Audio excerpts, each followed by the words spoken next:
kayak gitu, itu kan bersosialisasi.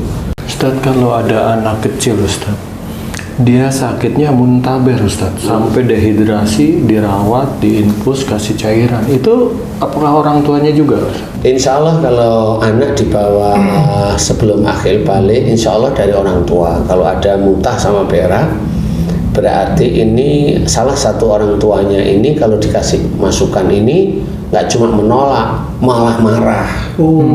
Jadi nggak cuma menolak kan bisa diem, tapi nggak setuju, nggak mau. Bernya itu tanda-tanda marahnya. Iya, beraknya itu tanda-tanda marahnya dia. Jadi kalau dinasihat itu malah nyolot istilahnya.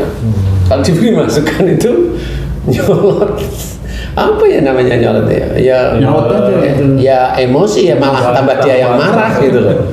Seperti itu. Jadi itu yang menjadikan anak kecil itu yang muntah berak. Insya Allah seperti itu. Jadi keracunan ya bisa aja keracunan, tapi bukan keracunan biasanya. Itu kan biasanya diawali dari meriang dulu anaknya.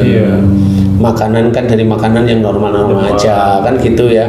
Demam baru mulai dia muntah kemudian berak. Nah ini diambil dari salah satu orang tuanya. Itu kalau orang tuanya tahu, loh ini kok kayak saya, kalau dikasih nasihat selalu malah nyolot, malah emosi, dia langsung menghadap pada Allah Ta'ala, sholat, kemudian mohon ampun jika anaknya muntah berak itu sebabnya karena kesalahan dan dia, jika dikasih masukan oleh orang tuanya. Ini kan kalau anak kecil kan berarti ibu bapaknya masih muda lah. Kalau diberi masukan oleh orang tuanya selalu ngebantah, nolaknya itu nggak cuma diem tapi ngebantah.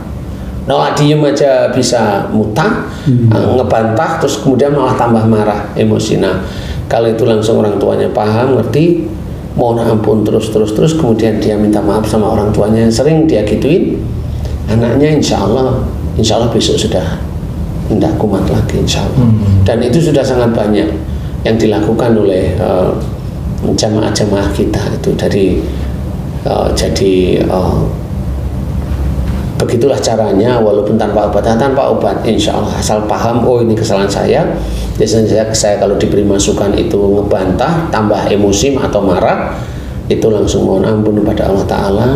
Biasanya waktu itu atau besok berhenti. Kalau tulus meminta ampunnya kepada Allah, tulus meminta maaf kepada orang tua, berhenti insya Allah. Itu langsung berhenti, tanpa obat. Insya Allah seperti itu. Jadi harus belajar bahwa tanpa obat pun insya Allah bisa. Kita kembalikan lagi pada Al-Quran dan Sunnah Rasul sebenarnya. Bagaimana? Nah, kalau Sunnah Rasulnya, kalau ada orang bicara jangan motong, kalau diberi nasihat dengerin, kan seperti itu.